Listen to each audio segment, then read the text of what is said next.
What if I told you a nation once dismissed as powerless just soared into aviation history? Captain Ibrahim Traoré has done the unthinkable, unveiling the first made-in-Burkina aircraft, sending shockwaves through the Western world. Captain Ibrahim Traoré is seen as a beacon of hope, as someone that is looked up to, and people across Africa, not just Burkina Faso, appreciate what he is doing for his country, as well as uniting African countries. When it comes to Mali and Niger, the IES, it is a big topic for Africans that care to see Africa thriving. On a dusty runway just outside Ouagadougou, history took flight. What began as whispered rumors of strange construction in Burkina Faso has now exploded into the global spotlight. Captain Ibrahim Traoré, the president of Burkina Faso, has stunned the world by unveiling Africa's first fully locally made advanced aircraft, a feat no one in the West saw coming. This wasn't an imported machine, repainted for optics. It wasn't a hand-me-down shell from Europe or a donation tagged with strings. This aircraft was born on African soil, built with African minds, and unveiled under skies long monopolized by foreign influence. Thousands gathered to witness the event. There were engineers, military officials, journalists, and ordinary Burkinabe citizens. Some stood in silent disbelief, others shouted with pride. As the tarp fell, a sleek aircraft gleamed beneath the sun, its frame dressed in the red, green, and gold of Burkina Faso. This isn't just about engineering. It's about reclaiming pride, rewriting narratives, and daring to dream beyond limits. From dusty airfields to national glory, Burkina Faso is now aiming for the skies, literally. Buckle up, because what you're about to see isn't just a plane, it's a symbol of bold defiance and unstoppable ambition. The unveiling that rocked the world. When Captain Ibrahim Traoré stood beside the sleek, newly unveiled aircraft stamped with the bold insignia, "Made in Burkina Faso," the world froze. For decades, Burkina Faso was boxed into a narrative of dependency, on aid, on imports, on foreign validation. But this was different. The aircraft wasn't just a marvel of Burkinabe engineering. It was a symbol, a declaration, a slap in the face to those who once said, "You'll never make it without us." Western analysts scrambled. How could a nation long sanctioned, sidelined, and economically suppressed build a modern aircraft with little to no foreign input? Some pointed fingers at quiet Russian backing or discreet Chinese tech transfers. Others dismissed it as state-sponsored propaganda. But within Burkina Faso, the atmosphere was electric. This wasn't a borrowed victory or a display of outsourced achievement. It was conceived in the heart of Ouagadougou, built by local engineers, aviation students, and bold innovators who refused to accept that sovereignty had to be imported. As Western media cast doubts, African leaders took notice. Congratulatory messages poured in from Mali, Niger, Guinea, and beyond. They saw more than a plane, they saw a symbol of self-determination. Traoré hadn't just unveiled an aircraft, he had challenged the idea that African nations must always depend on outside forces for progress. This was Burkina leading by example, rejecting dependency and rewriting the playbook. For old colonial powers, this wasn't just a shock, it was a strategic threat. The underdog had not only found its voice, it had taken flight. Behind the hangars, how Burkina pulled it off. The real story isn't just about a plane, it's about a system that Ibrahim Traoré dared to rebuild. Under the radar, while international media chased conflict headlines, Burkina Faso was quietly investing in tech institutes, engineering labs, and youth mentorship programs. Traoré called it the engine of liberation, a national effort to break the mental shackles of dependence. And at the heart of it were Burkinabe youth, trained at home, mentored by repatriated engineers, and given a mission: build something that will shut the world up. They did just that. The aircraft, named Zida One, was engineered with hybrid fuel efficiency at its core, designed to handle both cargo and passenger transport across challenging terrains. It wasn't built for show, but for service. Rugged, practical, and suited for the harsh Sahelian climate. Unlike the sleek, high-gloss jets favored by Gulf elites, Zida One stood as a symbol of function over flash.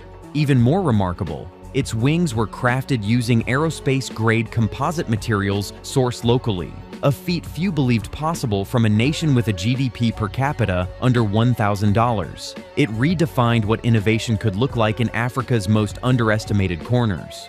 But Traoré knew that where capital lacks, spirit makes up the difference. He brought in policy reforms that slashed bureaucratic tape for innovators. He launched public design competitions and incentivized local industry with government-backed contracts. Military engineers, once focused solely on defense, were repurposed into contributors of national development. The final piece? Secrecy. Until the day of the unveiling, not a single foreign intelligence agency had wind of the project. That wasn't a coincidence. It was strategy. Burkina didn't want applause. They wanted to win first, then shock the world. Western powers caught off guard. The shock wasn't just over the aircraft. It was about what it meant geopolitically. Western think tanks had long labeled Burkina Faso as a fragile state, a security concern, an aid-dependent landlocked country. Their playbook? Keep it under watch, feed it funds, keep it predictable. But now, Traoré had blown the air high, and suddenly, Western embassies were dialing up their analysts. "What else is he hiding?" became the refrain.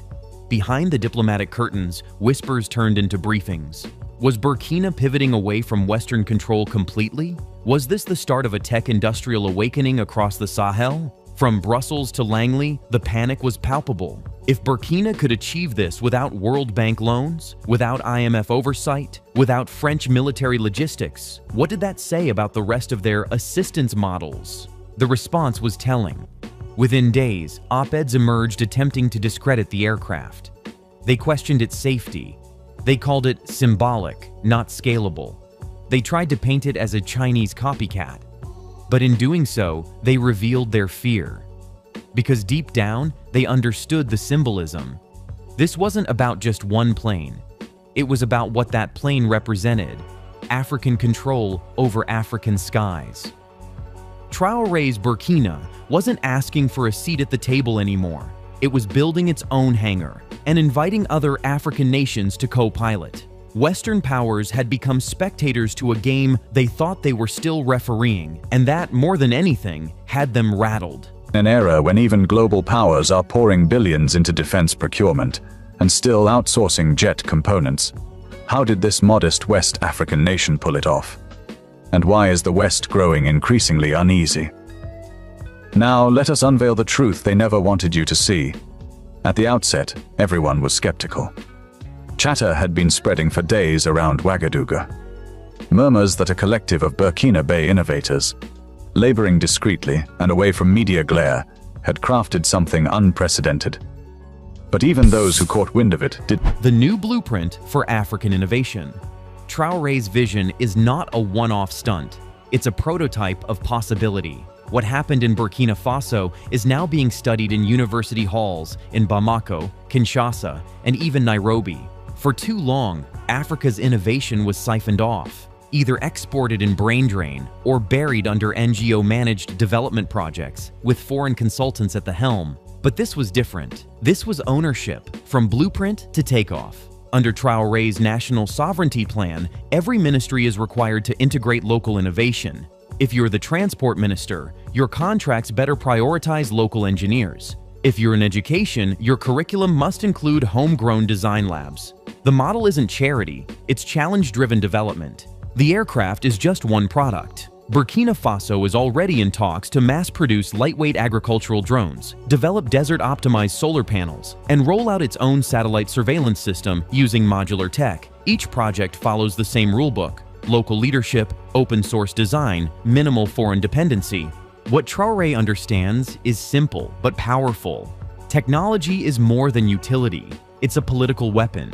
If you control your tools, you control your future. And after decades of structural adjustment and foreign aid that often left nations weaker, Burkina is rewriting the manual. Young African innovators are watching closely, because if a country fighting insurgents, facing sanctions, and grappling with poverty can build a plane from scratch, what excuse do the rest of us have? Traoré has handed Africa not just a machine, but a mirror.